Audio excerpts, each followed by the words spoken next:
بسم الله الرحمن الرحیم. فلما فصل طالوت، پس هر کله چې جدا شو طالوت بالجنود سره د لښکرو، قال نو ویلی ان الله چې بشک الله مبتلیکم امتحان کوونکی دی پتا سو به نهارین په یو نهر سره، فمن شرب منه فليس مني، پس څوک چې اوس کی وبد د نهر نه نو نه بوي هغه زما د ملګرونه، ومن لم يطعمه او چا چې ونس کړي د نهر نه فانه مني، نو بشک هغه به زما د ملګرونه وي، الا من اغترف غرفه بيده، سوا د هغه چانه چې را ډک کړي ولا په لاس خپل، فشربوا منه الا قليلا منهم، پس اوس کلی هغوی ټولو د غنهر نه سوا د لږو کسانو د هغوی.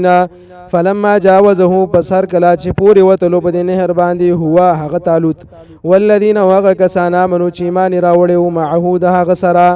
قالو نو ویل هغوی لا طاقت لنا اليوم، نشته هیڅ طاقت زمونږ نن ورځ بجالوت و جنوده، د مقابلې د جالوت او د هغه د لښکرو سره. قال الذين ولغ کسانو یظنون چې یقین لرو انهم چې بشک دوی ملاق الله مخامخ کیدونکي دي الله سره،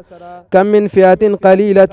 چې ډیر زلی وړله وړه غلبت فئاتن کثیرتن زور ور شوی دا په ډله لوی باندې، باذن الله په مدد د الله، والله مع الصابرین، والله سره د صبر کوونکو دی.